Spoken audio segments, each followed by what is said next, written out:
Hello दोस्तों, आज मैं आपको भारत के अपवाह तंत्र के बारे में पढ़ाऊंगा कि भारत का जो ड्रेनेज सिस्टम है क्या है, यानी नदी तंत्र क्या है, किस तरीके से है, तो उसके बारे में पढ़ाऊंगा। यानी भारत का अपवाह तंत्र यानी ड्रेनेज सिस्टम ऑफ इंडिया। किस तरीके से इंडिया में जो है ड्रेनेज सिस्टम है, यानी नदियों की जो स्थिति है, किस तरीके से बहाव है, क्या है, तो ये पूरी डिटेल आज हम आपको पढ़ाते हैं इस टॉपिक में। तो सबसे पहले हम ड्रेनेज सिस्टम समझने से पहले ये समझ लें कि भारत जो है हमारा वो कितने पार्ट्स में डिवाइड है। ठीक है, जो इंडिया का जो भौगोलिक स्थिति है वो किस तरीके से है।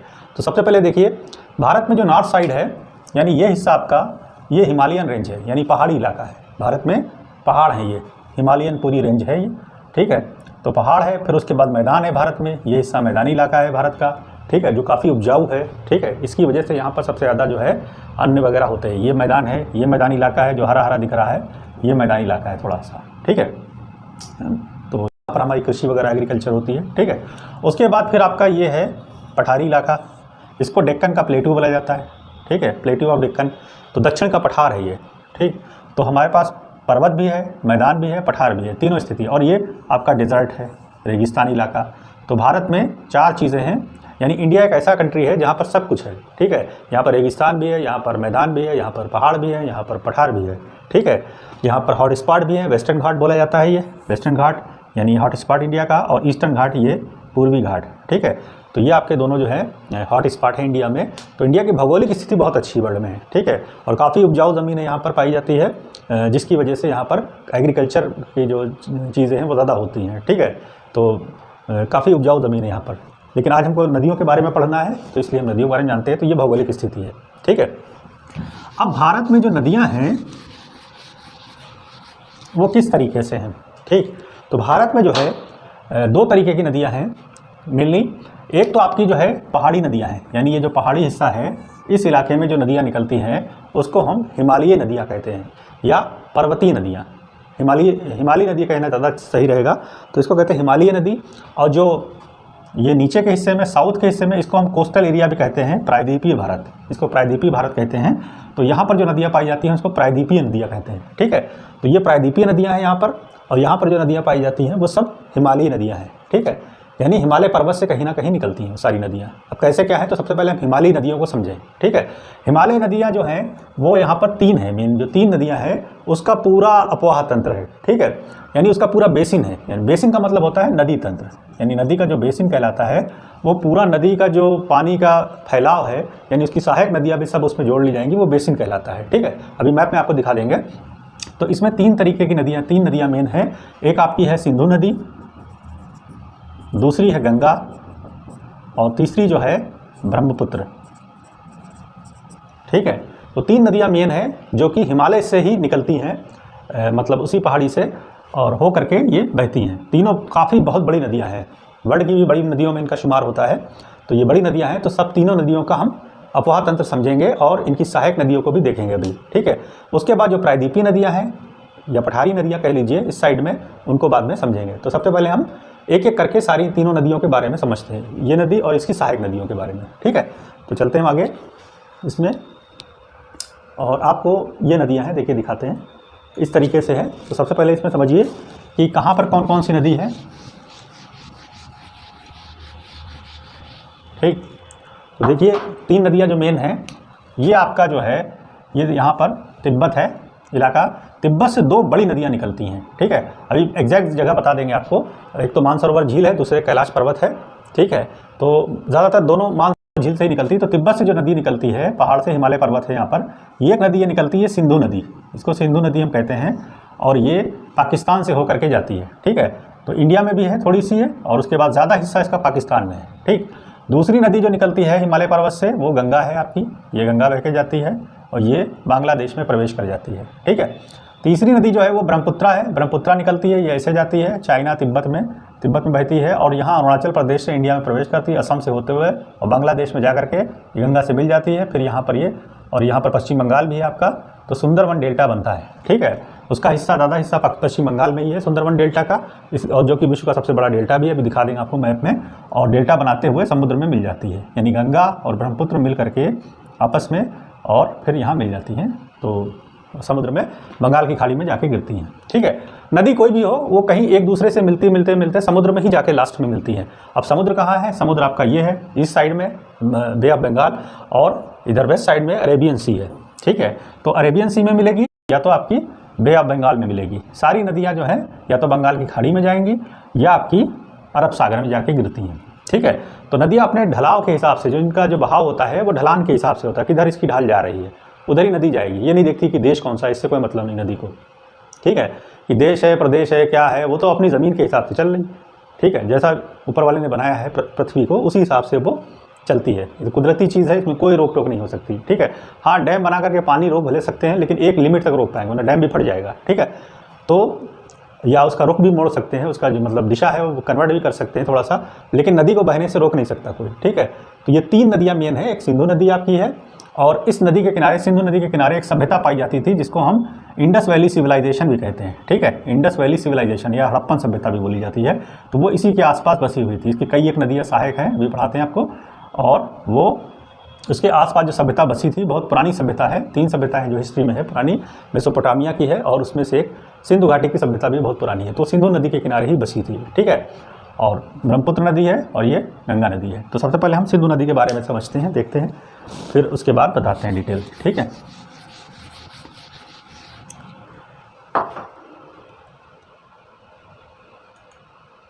अच्छा, ये थोड़ा पहाड़ी को समझ लीजिए कि हिमालय की जो रेंज है उसको थोड़ा सा हम समझ लें, और फिर समझ में आएगा नदियाँ निकलती हैं जो। तो इसमें जो हिमालय की जो रेंज है वो 3 मेन है। एक ये है ग्रेटर हिमालय, ये आपका जो है ग्रेटर हिमालय। ठीक है, और ये आपका जो है लघु हिमालय या मध्य हिमालय बोला जाता है, और ये आपका शिवालिक है। 3 हिमालय हैं। तो आप अगर ई देखिए ग्रेटर है, फिर एफ जो है वो लेसर है, लेसर का मतलब लघु हिमालय या मध्य हिमालय बोला जाता है, और जी जो आपका शिवालिक है। और ए बी सी जो है ये हिमालय नहीं है, हिमालय का हिस्सा नहीं है, इसको हम कहते हैं ट्रांस हिमालय। ठीक है, ये ट्रांस है। ट्रांस का मतलब हिमालय पर्वत लेटेस्ट पर्वत बोले जाते हैं। ठीक है, हिमालय पर्वत जो है लेटेस्ट है, ये पुराने हैं, इससे पुराने हैं। ट्रांस का मतलब इससे पुराने हिमालय, यानी हिमालय के जो पुराने हिस्से हैं वो ट्रांस हिमालय बोले जाते हैं, वो हिमालय नहीं है। हिस्से हिमालय से जुड़े हुए, लेकिन हिमालय पर्वत बनने से पहले टेथिस सागर जो था उसी से ही बना था, तो टेथिस हिमालय भी बोला जाएगा इसको। तो इसमें जो भारत के हिस्से में जो पड़ती है ये है काराकोरम, लद्दाख और जास्कर। ये 3 श्रेणियाँ भारत में पड़ती है। और इसकी जो एक श्रेणी है कैलाश, कैलाश मानसरोवर, ये तिब्बत में पड़ता है हिस्सा, ये ट्रांस हिमालय का ही हिस्सा है। ठीक है, इसी कैलाश पर्वत से ही ये नदियाँ निकलती हैं, 2 नदियाँ, यानी सिंधु नदी और आपकी ब्रह्मपुत्र नदी, इसी के आसपास निकलती झील है, मानसरोवर झील, वहाँ पास से निकलती हैं ये। ठीक है, कैसे निकलती है बता देंगे। तो ये हिमालय हमने थोड़ा सा आपको बता दिया इसलिए ताकि आप समझ जाएँ कि हिमालय पर्वत जो है सभी नहीं। अच्छा, ये जो काराकोरम है आपकी, इसी में एक श्रेणी सबसे ऊँची जो है काराकोरम, ट्रांस हिमालय की सबसे ऊंची चोटी जो है K2 गाडविन आस्टीन बोली जाती है। तो भारत की सबसे ऊंची चोटी जो है K2 है, K2 या गाडविन आस्टीन, लेकिन ये हिमालय की नहीं है, ट्रांस हिमालय की चोटी है। ठीक है, हिमालय की सबसे ऊंची चोटी जो है वो कंचनजंगा है। ठीक है, तो वो हिमालय की है, लेकिन ये ट्रांस हिमालय की चोटी है भारत की, लेकिन सबसे ऊँची है ये चोटी K2 या गाडविन आस्टीन। ठीक, तो जब हम ये हिमालय पढ़ाएंगे पर्वत के बारे में तो आपको समझा देंगे। फिलहाल आप इतना ही समझ लीजिए नदियों के बारे में। ठीक, अब देखिए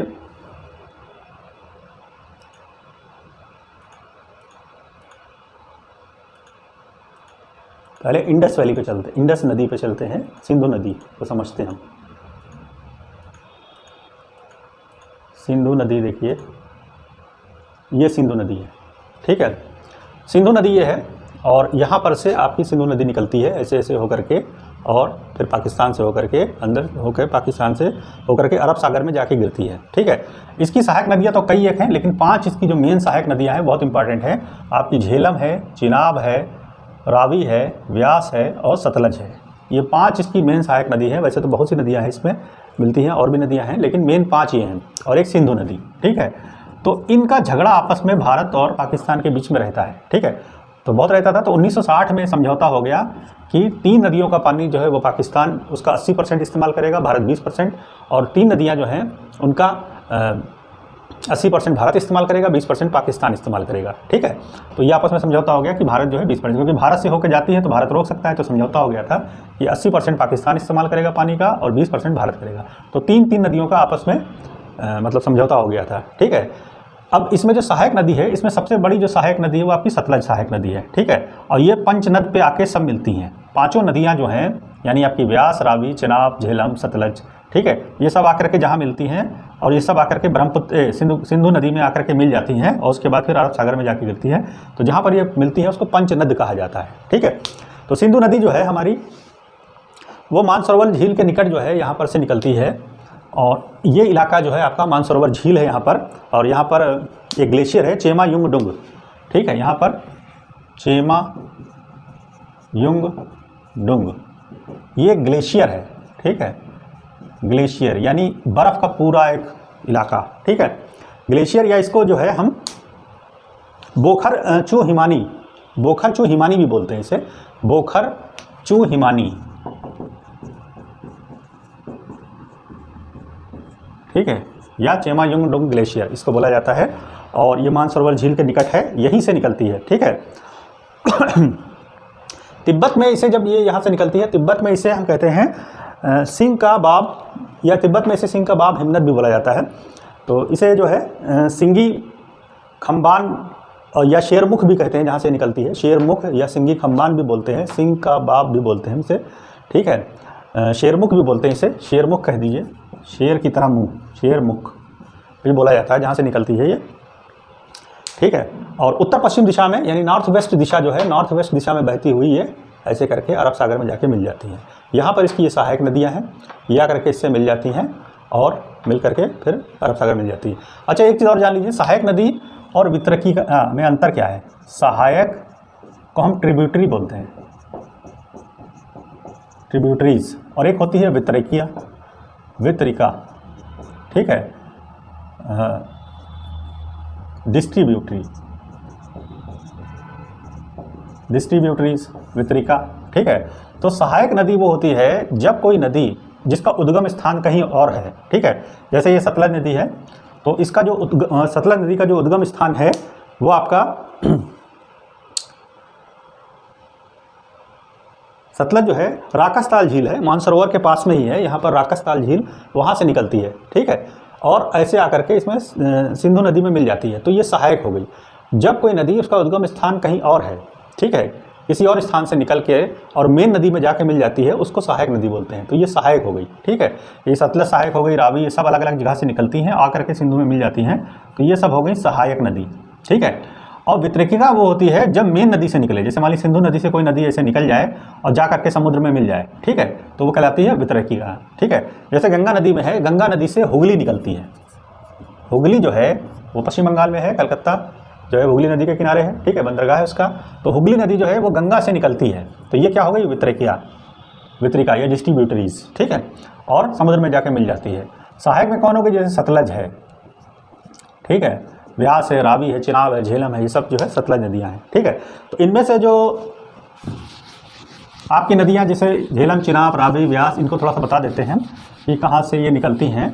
तो इनमें से झेलम नदी जो है आपकी वो निकलती है शेषनाग झील से, झेलम नदी शेषनाग झील यहाँ पर है, ठीक है। और आपकी जो है चिनाब जो है बड़ा लाचा दर्रा से होके आती है, और रावी नदी जो है वो रोहतांग दर्रे से होके आती है, रावी नदी रोहतांग दर्रे से। और आपकी जो है व्यास है वो व्यास कुंड से होकर के आती है, व्यास नदी, व्यास कुंड है यहाँ पर एक कुंड, वहाँ से निकल के ऐसे आती है, ठीक है। तो व्यास नदी आपकी सतलज में मिल जाती है, और जो आपकी जो ये रावी नदी है या करके चिनाब में मिल जाती है, ठीक है। और झेलम भी चिनाब में मिल जाती है, यानी झेलम जो है या करके चिनाब में मिली, चिनाब जो है वो रावी में मिली, ठीक है। रावी और चिनाब और झेलम तीनों आपस में मिल करके सतलज से मिल जाती हैं, ठीक है। व्यास नदी सतलज में मिल जाती है, यहाँ सतलज आकर के मेन सतलज जो है वो मिल करके पंचनाद में मिलती है, और ये जा करके यहाँ पर सिंधु से मिल जाती है, ठीक है। तो ये आपका सिंधु का थोड़ा सा नदी तंत्र है, हमने आपको बताया है सिंधु नदी का, ठीक है। और सिंधु नदी जो है वो दमचौक एक जगह है, दमचौक, यहाँ पर भारत में प्रवेश करती है। ये तो निकली यहाँ से और तिब्बत से होकर के आई, तो भारत में जो प्रवेश करेगी है वो जगह बोली जाती है दमचौक। दमचौक जो है भारत में, ठीक है। अब यहाँ से यहाँ तक तो भारत में बहेगी, ठीक है। थोड़ा ये यहाँ पर जा करके पीओके में पहुँच जाती है, पीओके का इलाका है, पीओके में प्रवेश करके और फिर पाकिस्तान में ही ज़्यादा बहती है, ठीक है। तो भारत में के हिस्से में ये बहती है। तो जो सतलज नदी वो सिंधु नदी है, और टोटल इसकी लंबाई है सिंधु की 2880 किलोमीटर, इसकी टोटल लंबाई है 2880 किलोमीटर सिंधु नदी की 2880 किलोमीटर इसकी टोटल लंबाई है, ठीक है। और ज़्यादा हिस्सा इसका जो है वो पाकिस्तान में ही बहता है, ठीक। और भारत में जो है ये 3 ज़िले में ही, 2 ही ज़िले में ये बहती है, जो लेह और कारगिल, लेह और कारगिल 2 ही ज़िले में बहती है सिंधु नदी, ठीक है, भारत में, ठीक। तो ये सिंधु नदी है। और इसके जो सहायक नदी है सतलज, सतलज पर एक बैराज बना है भाखड़ा नागल। तो भाखड़ा नागल जो बैराज है, भाखड़ा नांगल, ये बहुत बड़ा बैराज है। ये जो भाखड़ा नागल बांध है, परियोजना है, भारत की सबसे बड़ी परियोजना है और ये सतलज नदी पे है। व्यास और सतलज और व्यास के संगम पे जो बना है वो आपका बैराज बना है, वो हरिके बैराज बोला जाता है। हरिके बैराज बना है सतलज और व्यास के संगम पर। और यहीं से एक नहर निकाली गई है, इंदिरा नहर, जो कि इंडिया की सबसे बड़ी नहर है, इंदिरा नहर, ठीक है, इंडिया की सबसे बड़ी नहर है, ठीक है। तो ये आपका सिंधु नदी तंत्र हो गया। अब चलते हैं आपके गंगा नदी तंत्र के बारे में आपको बताते हैं। गंगा नदी में क्या है, तो गंगा नदी देखिए ज़रा,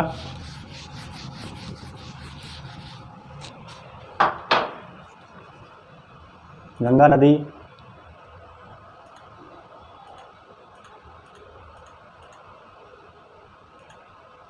ये गंगा नदी है, लेकिन इसका थोड़ा और पिक्चर देखते हैं।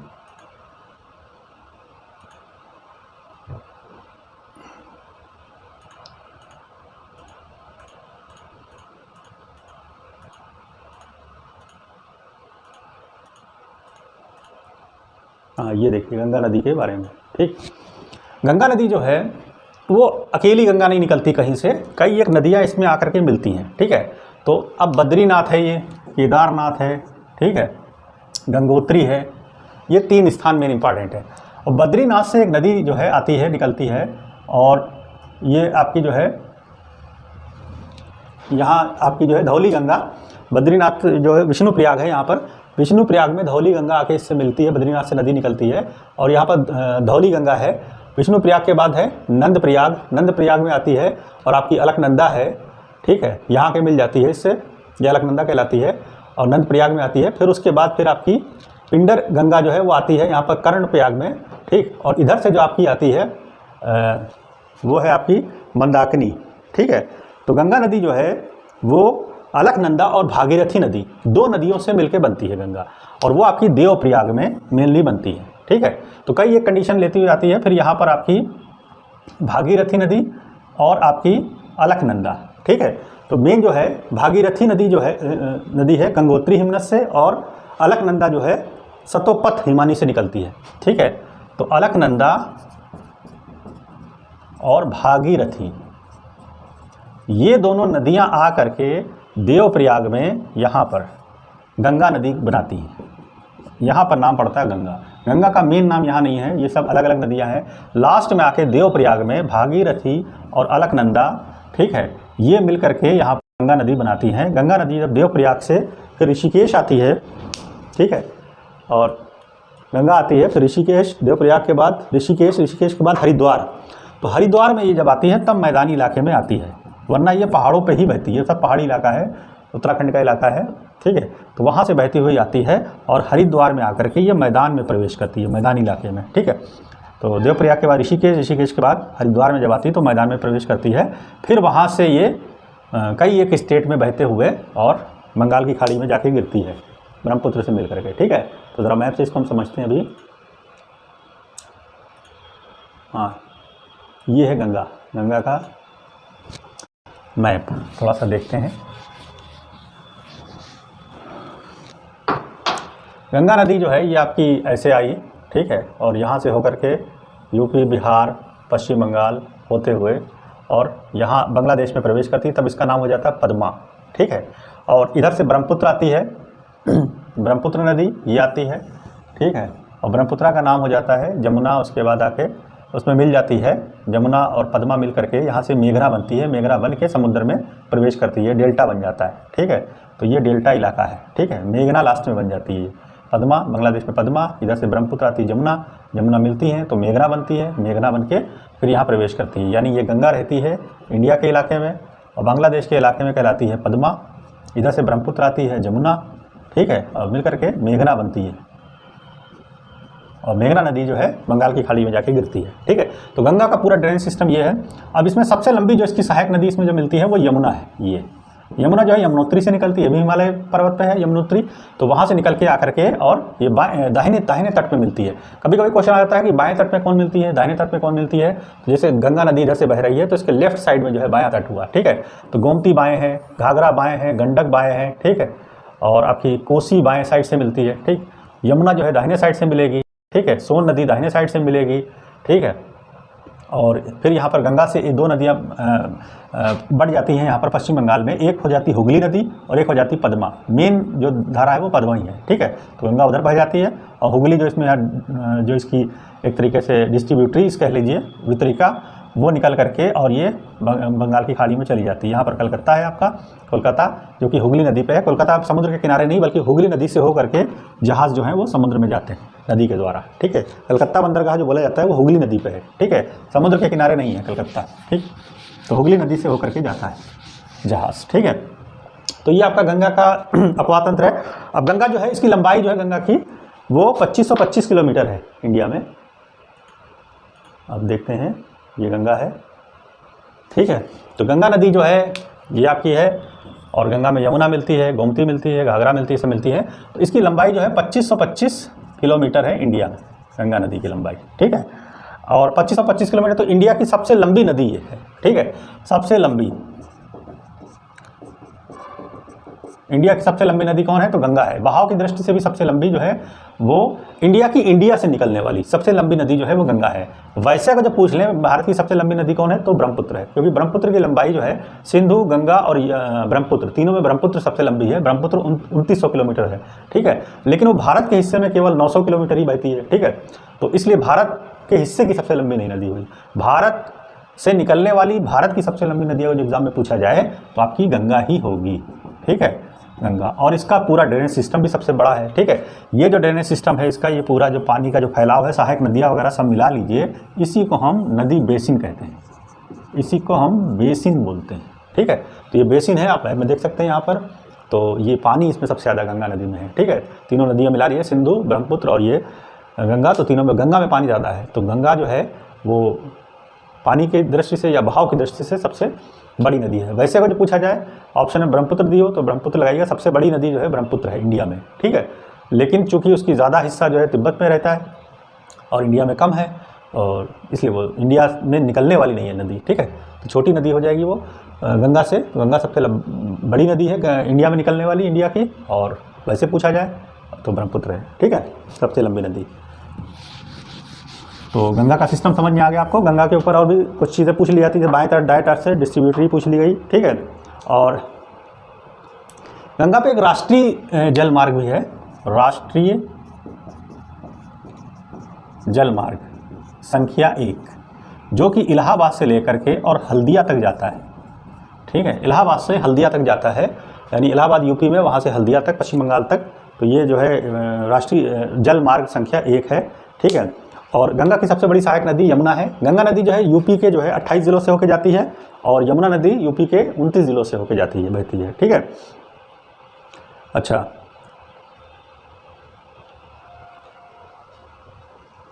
हुगली नदी को जो है, जो इसकी जो डिस्ट्रीब्यूटरी है उसको जो है विश्वासघाती, विश्व की सबसे बड़ी विश्वासघाती नदी भी बोला जाता है हुगली को।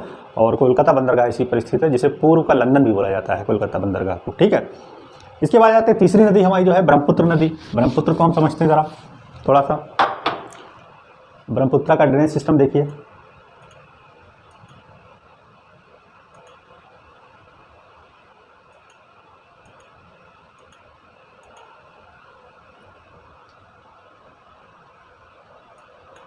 ब्रह्मपुत्र थोड़ा सा दिख रहा होगा आपको मैप में।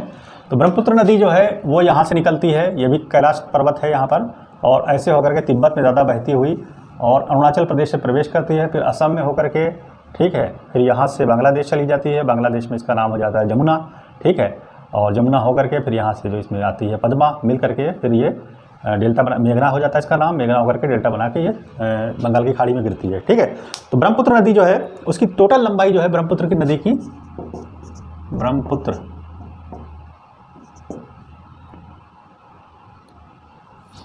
2900 किलोमीटर है, ठीक है। लेकिन भारत के हिस्से में जो पड़ती है वो है 900 किलोमीटर। तो इंडिया के हिस्से में जो इसकी लंबाई है वो 900 किलोमीटर है, 900 लगभग 900 के आसपास है, 916 किलोमीटर है, ठीक है।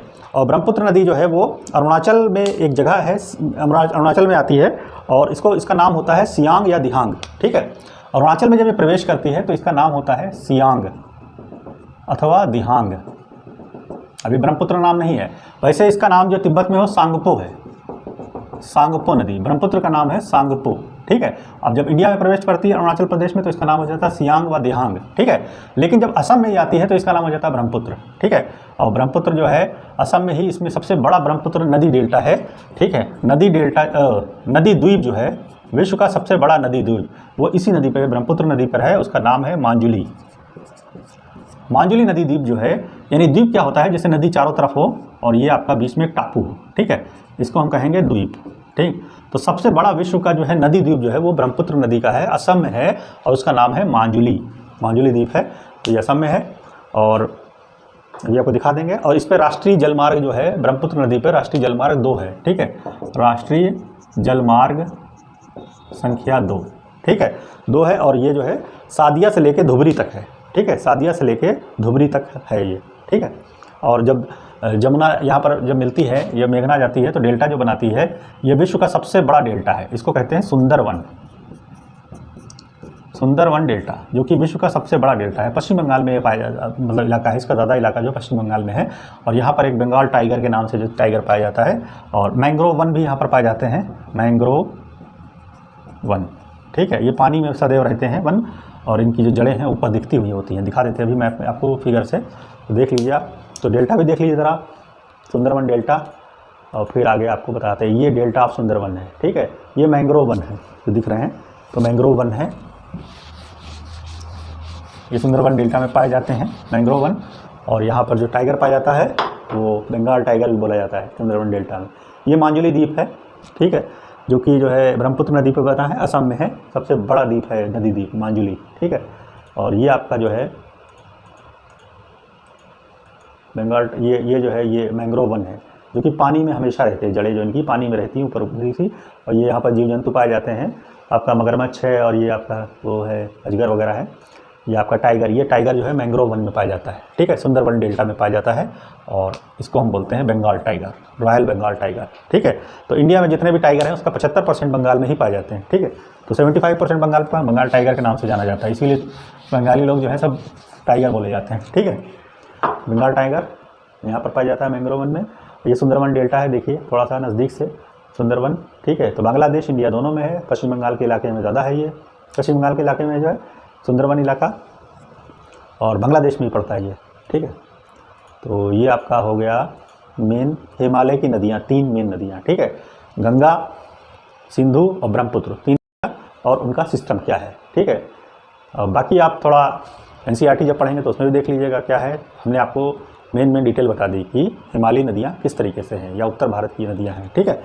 अब उसके बाद चलते हैं प्रायद्वीपीय नदी। अब प्रायद्वीप क्या है, ये है इलाका, ठीक है, नीचे ये थोड़ा और देखते हैं हम दूसरे फिगर से। अच्छा, एक चीज़ और जान लीजिए, एस्चुरी क्या होती है। एस्चुरीज जो होती है, जो डेल्टा तो आप जान गए, और एस्चुरीज जो होती हैं, एस्चुरीज जब नदी जो है सीधे जाके समुद्र में मिल जाए, मान लीजिए ये समुद्र है, अब कोई नदी आई तो वो 2 भागों में बट के, 2 या 2 से अधिक कितने भी भाग हो जाएं, 2, 4, 5, 10, 15, 20 जितने भी 2 भागों में बट के मिल जाए समुद्र से, तो ये हिस्सा डेल्टा बन जाएगा, ये कहलाता है डेल्टा।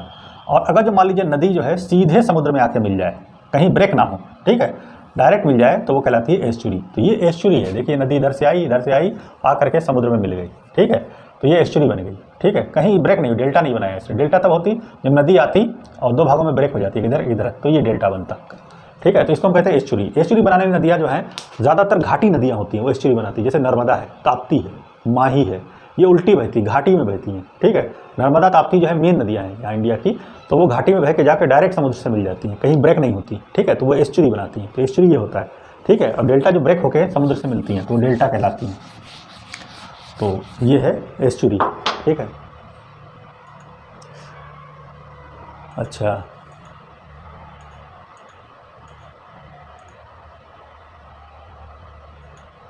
प्रायद्वीपीय नदियाँ चलते हैं, हाँ ये, ठीक है, ये थोड़ा फिगर साफ दिख रही है, और ये आपकी है प्रायद्वीपीय नदियाँ। ठीक, प्रायद्वीपीय का मतलब जो प्रायद्वीप में हो, ये प्रायद्वीपीय इलाका है इंडिया का, कोस्टल इलाका। ठीक है, अब इधर की जो नदियाँ होंगी वो प्रायद्वीपीय नदियाँ बोली जाती हैं। तो इनका उद्गम स्थान होता है कहीं ना कहीं, ये पठारी इलाका है तो पठार से ही कहीं ना कहीं निकलती हैं ये। और इसमें जो सबसे लंबी नदी है प्रायद्वीपीय नदी गोदावरी है। गोदावरी, महानदी, ब्राह्मणी है, वैतरणी है, सुवर्णरेखा है, दामोदर है, ठीक है, कृष्णा है, पेन्नार है, कावेरी है, वैगई है, ताम्रपाणी है, पानी है। ये मेन नदियाँ वैसे तो बहुत सी हैं, इसमें सबसे लंबी जो नदी है वो गोदावरी है। प्रायद्वीपीय नदी में जो सबसे लंबी नदी है, नदी में सबसे लंबी नदी जो है वो आपकी गोदावरी है। गोदावरी नदी लगभग 1400 किलोमीटर लंबाई है इसकी, गोदावरी की 1465 किलोमीटर सबसे लंबी नदी है। इसको हम बूढ़ी गंगा या फिर इसको हम वृहत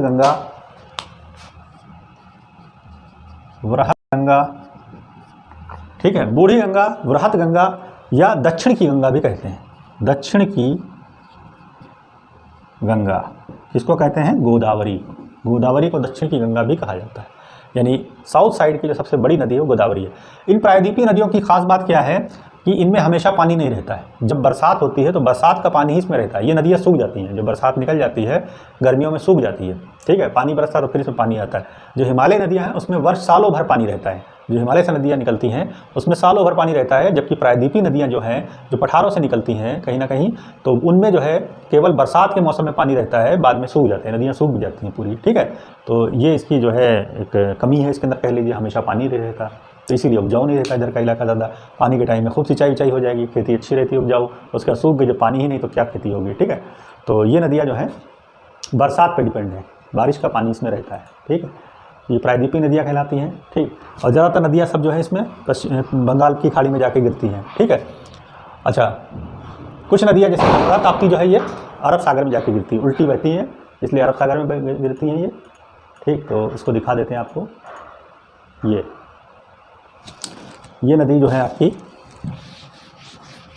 जो ज़्यादातर इंडिया की नदियाँ जो हैं पश्चिम से पूरब की तरफ बहती हैं, वेस्ट से ईस्ट की तरफ बहती हैं नदियाँ। पश्चिम से पूरब, ढलान पश्चिम से पूरब है, लेकिन कुछ नदियों का ढलान ईस्ट से वेस्ट है। जैसे आपका ये लूनी नदी है, ठीक है, पूरब से पश्चिम की तरफ बहती है। यहाँ आती है आपकी जो है साबरमती नदी है, माही नदी है, ये उल्टी बहती है, अरब सागर में आती है। साबरमती भी आती है सब इसमें अरब सागर में यहाँ पर। ठीक है, आपकी ये नर्मदा नदी जो है यहाँ से निकल के यहाँ आती है अरब सागर में उल्टी, और ताप्ती नदी भी जो है आपकी उल्टी बहती है। ठीक है, पूरब से पश्चिम तरफ बहती है। ठीक है, इसको उत्तर से मान लीजिए पश्चिम की तरफ आ रही है लूनी नदी। ठीक, तो इसके बहाव का कारण जो है इधर ढलान, इधर इसका ढलान जो है पूरब से पश्चिम की तरफ है। और नर्मदा ताप्ती नदी जो है वो आपकी घाटी वाली नदियाँ हैं, ये घाटी बनाती है। घाटी क्या होती है, जैसे वैली होती है, जिसको बोलते हैं वैली, रिफ्ट वैली। तो जब कोई, जैसे मान लीजिए ज़मीन का हिस्सा ये है और बीच से धंस जाए, ठीक है, जैसे ये धंस जाए इधर उधर, ठीक, तो ये जो नाली टाइप की बन जाएगी, इसमें जो पानी बहेगा, ठीक है, उसको हम कहते हैं घाटी नदी। ठीक है, घाटी नदी। तो ये नर्मदा और ताप्ती दोनों की खासियत है, घाटी नदी है इसलिए उल्टी बहती। नर्मदा, ताप्ती, माही, साबरमती, लूनी, ये सब उल्टी बह के और अरब सागर में गिरती। बाकी सभी बंगाल की खाड़ी में जाती हैं नदियाँ हैं, सभी बंगाल की खाड़ी में जाती हैं। ठीक, अच्छा, ये गंगा की सहायक नदियाँ हैं। गंगा की सहायक नदियाँ देख लीजिए, रामगंगा, वरुण, गोमती, घाघरा, गंडक, बूढ़ी गंगा, कोसी, महानंदा। ठीक है, और जो सोन नदी, टोंस नदी, और ये यमुना नदी। यमुना नदी इलाहाबाद में आकर के संगम बनाती है। वहाँ पर सरस्वती भी लेकिन दिखती नहीं है, तो इलाहाबाद में संगम बनाती है और इलाहाबाद में आकर के यमुना और गंगा मिल जाती हैं। ठीक है, तो संगम हो जाता है वहाँ पर। और ये आपका डेल्टा है और एस्चुरी है।